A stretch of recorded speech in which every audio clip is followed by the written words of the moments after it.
tire la sonnette d'alarme. Des titres à suivre dans ce journal, encore une fois de plus. Bienvenue à tous. Festivités de Noël dans la soirée du 24 décembre 2025 à Kinshasa. De nombreux fidèles catholiques ont convergé vers la cathédrale Notre-Dame du Congo pour assister à une messe solennelle dite par le cardinal Fridolin Ambongo. Cette Eucharistie était marquée par un message d'espoir, de paix et de solidarité avec la population dans l'est de la République démocratique du Congo et de la province du Kwango, durement affectée par l'insécurité avec les phénomènes Mobundo. Les reportages dans ce journal. Toutes les années, on célèbre la fête de la Nativité. Voici Noël. Les extraits de l'évangile proposés à notre réflexion sont les mêmes. Ces années, c'est encore Saint Luc et Saint Jean qui nous décrivent les mystères de l'incarnation. Cela paraît monotone à première vue et pourtant chaque Noël nous livre un message nouveau. À travers les paroisses de la de Kinshasa, les célébrants ont dans leur homélie lu les messages de Fridolin cardinal Ambongo, archevêque de Kinshasa, ce avant d'exhorter les fidèles à l'amour de Dieu. Elohim Père Céleste nous invite à travers Jésus à le regarder autrement. C'est sauveur du monde, né dans une pauvreté incroyable. Devant ces mystères d'un Dieu couché dans une mangeoire, il nous faut réagir comme la Vierge Marie, elle qui conservait toutes ces choses, les méditant dans son cœur. Au-delà de Jésus et de la fête, il nous faut, en ces temps de Noël, emboîter les pas à la mère de la rédemption, garder le silence devant la crèche, méditer, réfléchir sur notre vie et sur l'avenir de notre pays. C'est dans le silence et la réflexion que l'enfant de la crèche, la lumière qui s'est levée dans les ténèbres, celle qui jaillit dans les épreuves de l'existence, pourra inspirer et féconder nos pensées et notre agir. Jésus-Christ que nous accueillons aujourd'hui, c'est le Verbe, la parole de Dieu incarné, un Dieu qui chemine avec les hommes dans leur histoire.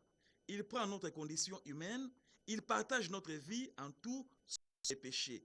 Jésus est Emmanuel, Dieu avec nous, notre Sauveur aujourd'hui et chaque jour. Et nous, si nous sommes enfants de Dieu, nous avons des potentialités à exploiter pour changer notre vie, pour le bonheur de notre pays qui s'appelle la République démocratique du Congo.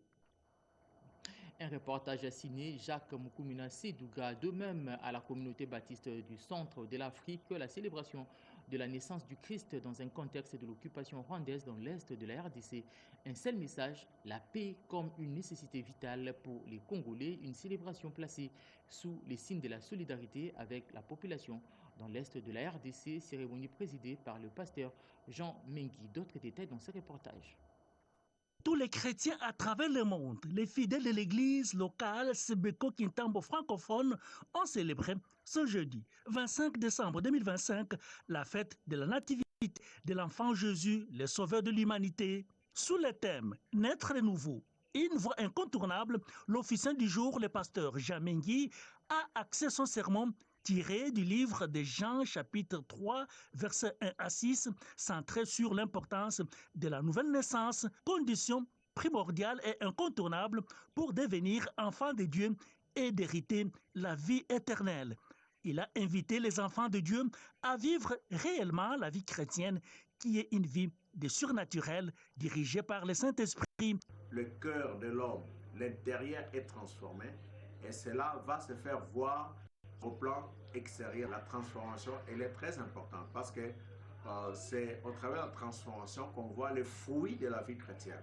Comme il est des traditions à l'église locale, Sebeko, Kintambo francophone, cette cérémonie de célébration de Noël a été marquée d'une pierre blanche avec la présentation des bébés au Seigneur, mais aussi des nouveaux baptisés au sein de la communauté. Outre la Sainte Seine, les repas du Seigneur, cette fête chrétienne a été sanctionnée par des chants de joie et des danses pour la louange et la gloire du Seigneur Dieu. Chaque année, à l'approche du mois de décembre, il fait son apparition dans les maisons, sur les places publiques, dans les vitrines et même dans les églises, symbole incontournable de fêtes des fins d'année. Les sapins de Noël éclairent les cœurs et rassemblent petits et grands autour de la magie de Noël. D'où tire-t-il son origine? La réponse dans ces reportages signés Eric Abamba. Le sapin de Noël est généralement un conifère naturel artificielle décorée pour célébrer la fête de Noël. On y accroche des boules colorées, des guirlandes, des lumières et souvent une étoile ou un ange à son sommet. Cette tradition remonte à plusieurs siècles. À l'origine, dans certaines régions d'Europe, les arbres toujours verts symbolisaient la vie. Même en plein hiver, peu à peu, le sapin est devenu un symbole chrétien associé à la naissance de Jésus, avant de se répandre dans le monde entier. Aujourd'hui, le sapin de Noël est surtout un symbole de fête et de partage. Il rassemble les familles, crée une ambiance chaleureuse et marque le début des célébrations de fin d'année. Les sapins, c'est quoi? C'est l'arbre de Noël que les enfants aiment décorer la maison, prendre des photos. Ça symbolise le Noël. Chez les catholiques, c'est la nativité du Christ. Donc l'arbre, le sapin, c'est pour la décoration, c'est pour voir que c'est vraiment bien décoré et c'est bien disposé. Le sapin permet au Père Noël de déposer des cadeaux pour les enfants qui ont bien travaillé, qui ont été sages de l'année. Le sapin de Noël représente la naissance de Jésus, la joie et entre nous la famille. Qu'il soit naturel ou artificiel, grand ou petit, les sapins restent un élément central de la magie de Noël. Plus qu'un simple arbre décoré, les sapins de Noël est un symbole de tradition, de joie et de rassemblement. La fête de Noël célébrée avec faste dans différentes représentations diplomatiques en République démocratique du Congo. À l'ambassade du Sénégal, par exemple, une occasion pour les diplomates sénégalais de réitérer le soutien de son pays à la République démocratique du Congo durant cette période de l'occupation rwandaise dans l'est de la RDC. Reportage.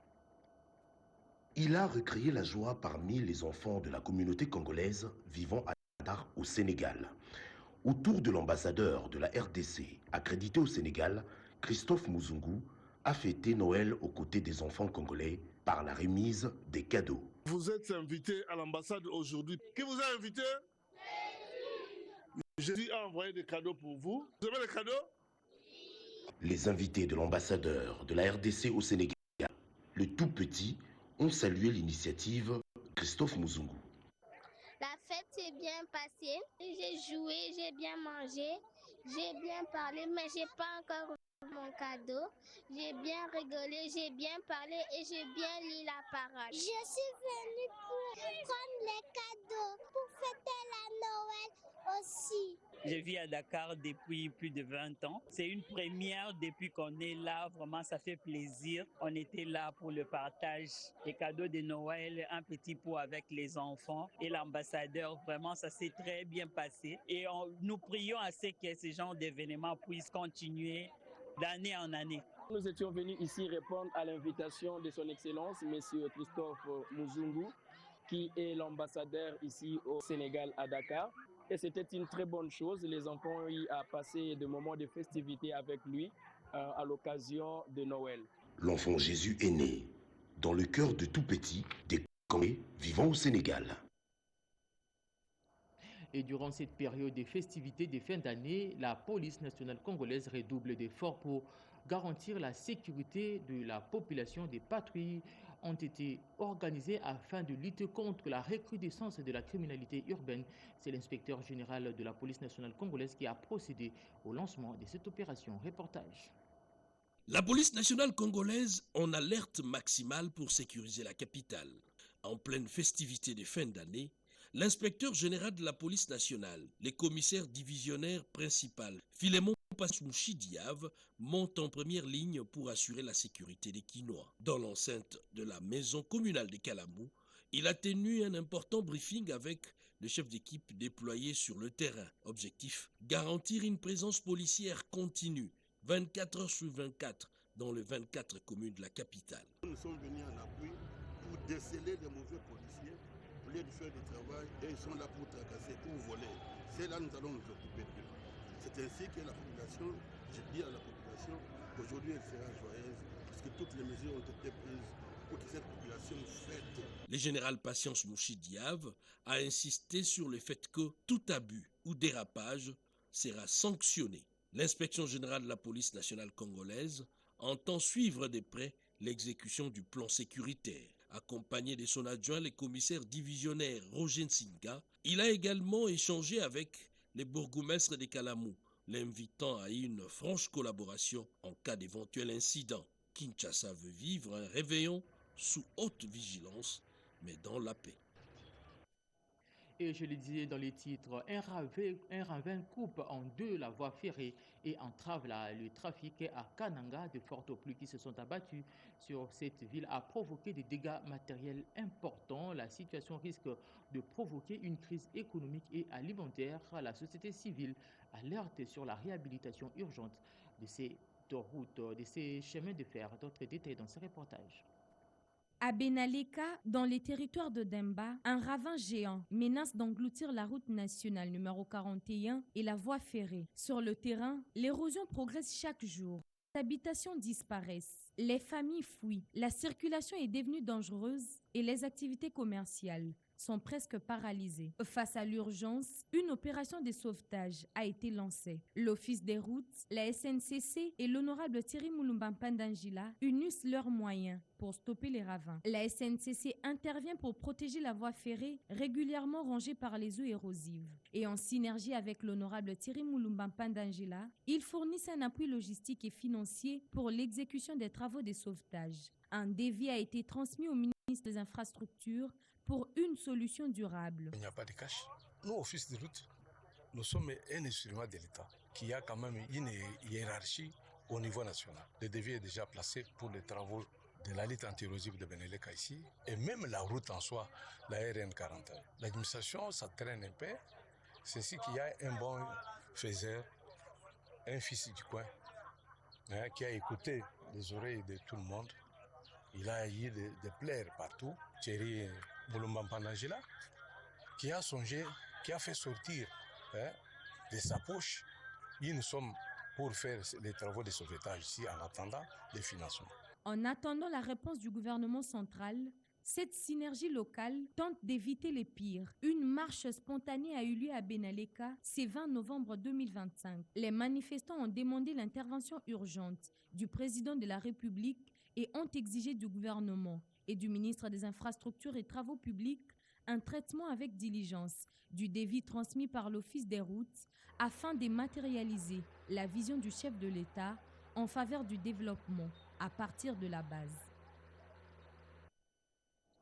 Après les déblocages de certains engins sur l'axe Kalambambouchi, une suite au plaidoyer du gouverneur de province Joseph Moïse Kamboulou, les travaux d'asphaltage de la route Kalambambouji ont bel et bien commencé. Cette infrastructure d'une importance capitale est le fruit de la vision du chef de l'État Félix-Antoine Tshisekedi Tshilombo visant à désengorger cette entité. Marc Mangaza. Des progrès considérables viennent d'être enregistrés sur la route Kalambambouji. La centrale d'Enrobé, autrefois non opérationnelle par manque de matériel secondaire, bloquée dans le tronçon Kalobombolongo, est déjà mise en service. En visite d'inspection le week-end sur cet axe, le gouverneur du Kasaï central s'est fait écho de cet aboutissement heureux de son plaidoyer. Débarqué au point kilométrique zéro, en passant par les sites des concasseurs, puis la base vie, sous les guides de l'Agence congolaise des grands travaux ACGT, le chef de l'exécutif provincial, Joseph Moïse Kamboulou Konko, s'abreuve également de la qualité de l'ouvrage routier, prêt à recevoir cette fois-ci l'asphaltage. Ingénieur Denis Ilunga de la mission de contrôle BK lui doit ce succès. Nous disons merci à son Excellence parce qu'il ne cesse de s'impliquer à tout ce qu'il y a comme problème sur terrain, ça on doit se le dire. Aussitôt il a été saisi, une solution a été trouvée. Si vous regardez bien derrière nous, tout ce qui était bloqué comme bitume au niveau de ce tronçon cité est avec nous ici. Notre centrale est en plein fonctionnement, tout se passe très bien. Nous sommes très satisfaits de cet accompagnement du gouvernement provincial. Nous disons merci. Saluant cette évolution notable, le numéro 1 de la province a invité les firmes Hydro au respect des clauses contractuelles. Il y a un mois, la situation n'était pas celle que nous connaissons aujourd'hui. Il se posait un problème de blocage par rapport à la centrale d'Enrobé qui n'était pas prête. Aujourd'hui, elle est prête. Je suis bien content. Mais aussi par rapport à des engins qui étaient retenus et bloqués sur la route Kamwesha. Aujourd'hui, tout est arrivé. Je crois qu'on avait fait des efforts pour que la situation soit décantée. Ce que nous voulons, et c'est pour cette raison-là que nous sommes régulièrement sur la route, c'est que la population voit la route être asphaltée et que les délais convenus soient respectés. Et pour lier l'acte à la parole, le gouverneur Joseph Moïse Kamboulou Konko est revenu sur cette voie transfrontalière ce mardi 23 décembre où il a effectivement constaté la pose de la couche d'éroulement, une étape déterminante dans sa modernisation. De retour à Kinshasa, le ministre de Mines a échangé avec une délégation des géologues congolais. Téné, le secteur minier demeure encore au cœur de l'économie congolaise. Lui, Atoum veut valoriser la main-d'œuvre nationale, une rencontre qui se veut un cadre pour poser les jalons de nouvelles réformes dans ces secteurs. Cédric Kenina pour le reportage.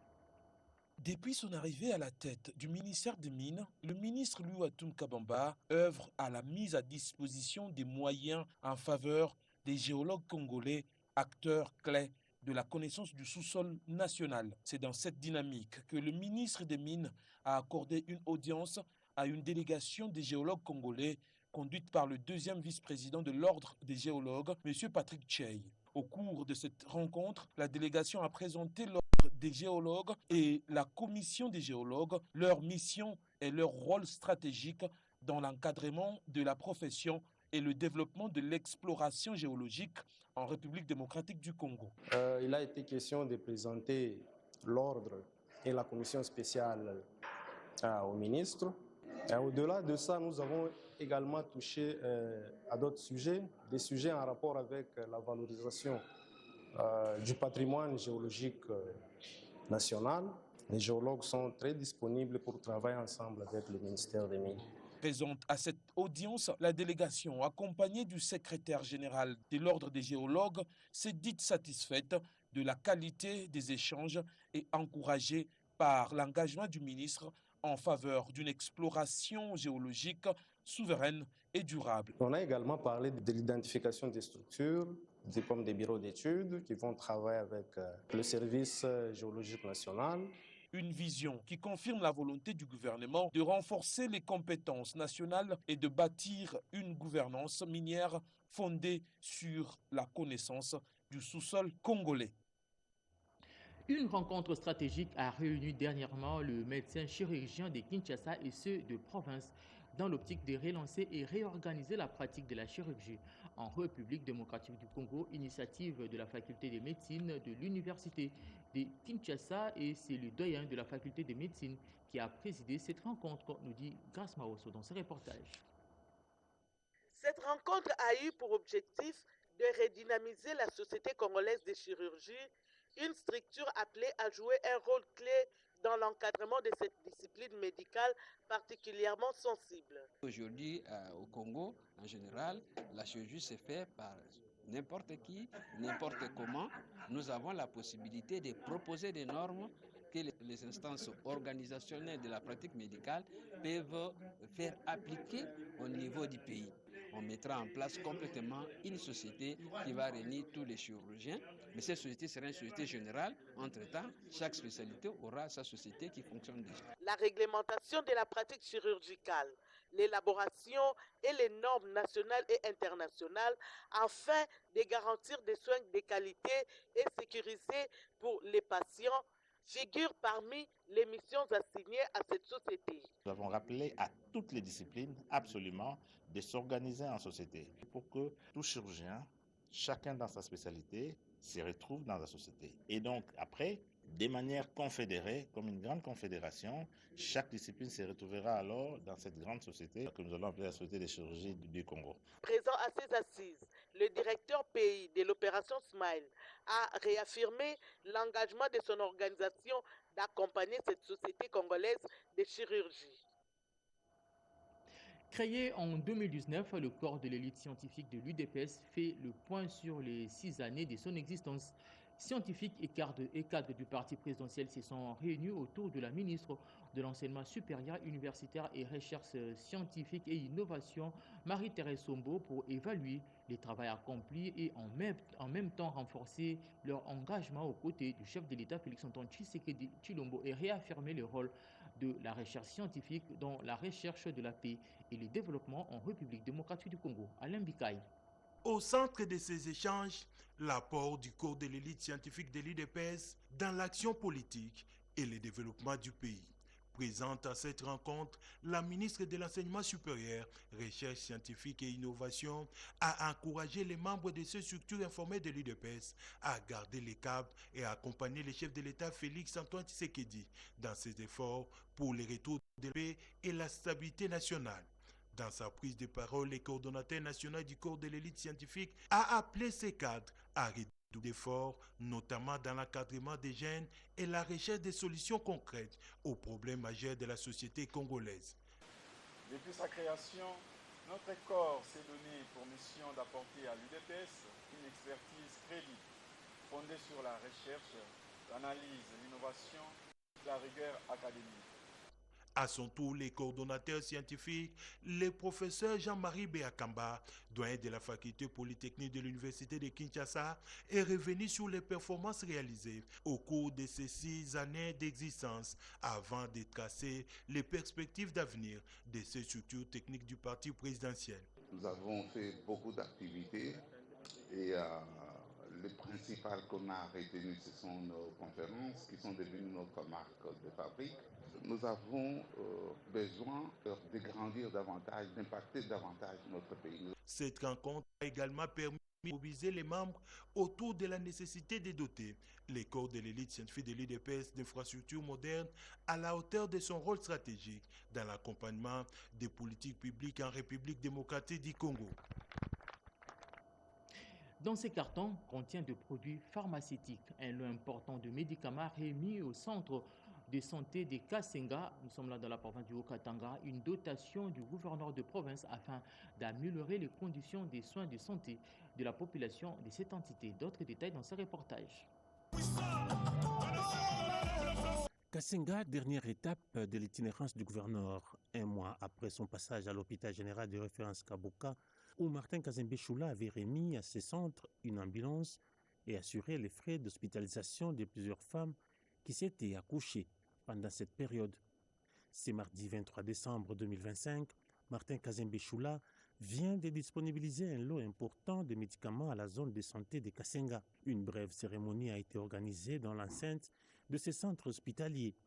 C'est la ministre provinciale intérimaire de la Santé, Valériane Momba-Kiboko, qui a réceptionné ces produits pharmaceutiques avant de les remettre au médecin directeur, Beza Songa. Ce dernier a reconnu l'accompagnement de la province depuis l'avènement du gouverneur intérimaire Martin Kazembe Choula à la tête du Haut-Katanga. Le médecin directeur promet de détailler toutes les aires de santé de la zone. Nous disons encore une fois que nous sommes parmi les zones les plus gâtées par votre gouvernement. Parce que plus d'une fois, nous sommes bénéficiaires de plusieurs œuvres. C'est à ce juste titre que nous profitons pour rendre un vibrant hommage au chef de l'État, président de la République, Félix Antoine Tshisekedi, par sa vision vraiment de la santé universelle. Lui qui veut à ce que tout Congolais, quel que soit l'endroit où il se trouve, puisse vraiment bénéficier des soins de qualité. Au nom de toute la zone de santé de Kasenga et au nom de tout le personnel œuvrant dans la zone de santé de Kasenga, nous vous rassurons que ces produits que vous venez de donner, nous allons faire de tout notre mieux pour que ça puisse réellement servir pour vraiment bien prendre en charge toute la population de la zone de santé de Kasenga. Il faudra souligner que ces produits pharmaceutiques de première nécessité sont constitués d'antipaludins, antibiotiques et des poches de sang. Saisissant l'occasion, le gouverneur intérimaire a encouragé les personnels soignants pour le travail rendu à la population de Kasenga.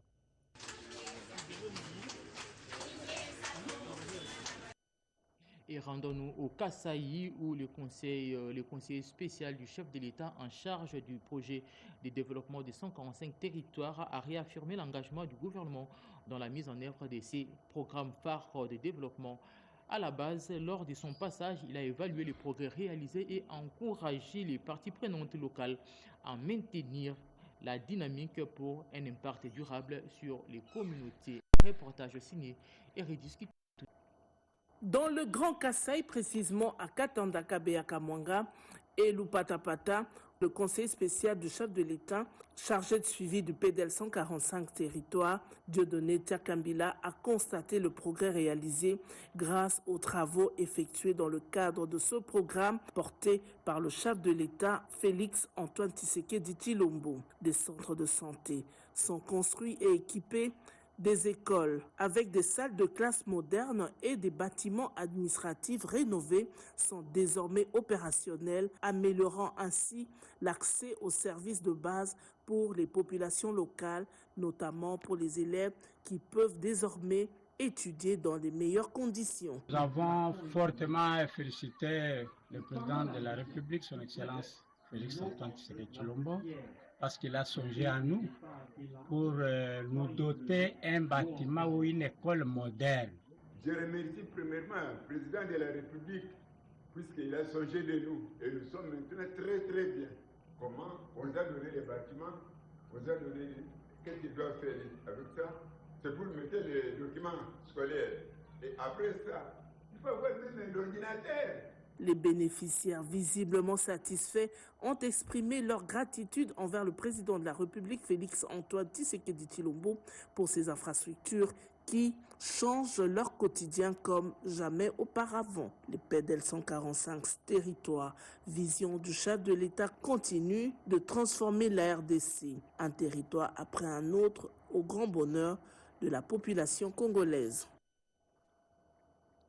Que l'obscurité s'éloigne du quotidien des Quinoises et Quinois.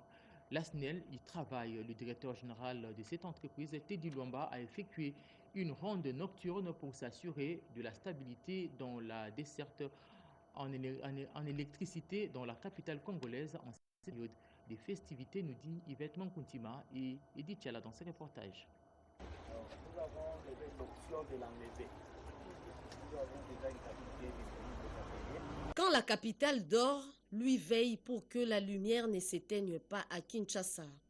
C'est en pleine nuit, sous les lampadaires encore vacillants de la ville, que l'ingénieur Teddy Luamba Mouba, directeur général de la SNEL SA, a entamé une ronde inédite à travers le point névralgique du réseau électrique de Kinshasa. Des Bandalungwa à Lingwala, en passant par Matongé, jusqu'au cœur du bureau central de coordination, chaque site inspecté traduit la volonté du directeur général de garantir une électricité stable à des millions d'Équinois.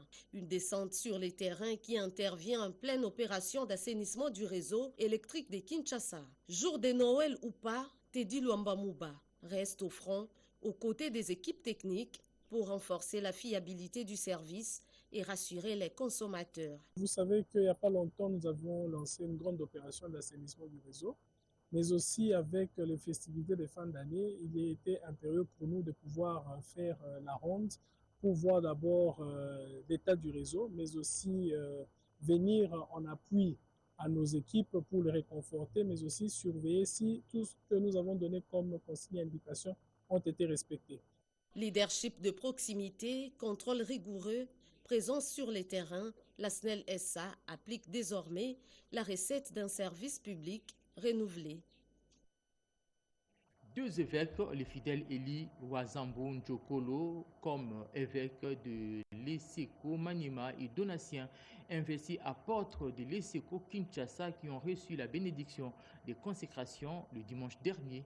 La cérémonie solennelle organisée à l'église du Saint-Esprit Esseko a été présidée par Monseigneur Zéphirin Mfumuma Panda, Rodepanda pour les détails. La moisson est grande que le maître de la moisson envoie ses serviteurs pour moissonner à l'église d'Esprit au Congo Esseko. La consécration, c'est l'action par laquelle elle choisit un membre de l'église par le Saint-Esprit jugé digne pour être dédié à Dieu comme serviteur à temps plein jusqu'à sa mort après avoir suivi des études théologiques. À travers une cérémonie de la consécration, les rituels est respecté en commençant par l'appel, suivi de la prière, les questionnements au vœu de servir Dieu, le lavage des pieds, la tête et les bras jusqu'à porter les habits du sacerdoce, l'onction avec l'huile d'olive sur la tête conformément à la parole de Dieu, l'imposition des mains par son éminence, Monseigneur Zéphirin Mfumuma Panda Malamba. C'est cela toute la procédure observée lors de cette consécration de ces deux serviteurs fidèles, Eli Wazuba Nzoko comme évêque de Esseko Maniema et Donatien proclamé apôtre Esseko Kinshasa. L'exhortation du révérend pasteur Jérémie Kassende basée sur les livres de 1 Pierre 2 versets 9 à 10 rappelant la valeur et la portée spirituelle du serment envers Dieu à fortifier et édifier les heureux nouveaux ministres d'honneur assistés de leurs épouses, dotés du rôle d'accompagner leurs époux dans diverses tâches de l'Église. Pour avoir réalisé un parcours dans les services du Seigneur, les nouveaux promus mesurent la responsabilité dans ce nouvel épisode dans la maison de Dieu. La mission est totalement très grande, de prêcher la bonne nouvelle, d'amener les brebis égarés et les remettre dans les troupeaux du Seigneur. Et je puisse porter la charge. La charge de Dieu, c'est d'amener les âmes perdues vers le Christ. Louanges et actions de grâce de l'Assemblée présente à cette cérémonie ont permis de clôturer la journée dans la gloire du Très-Haut, surtout pour avoir ajouté des serviteurs dans sa maison.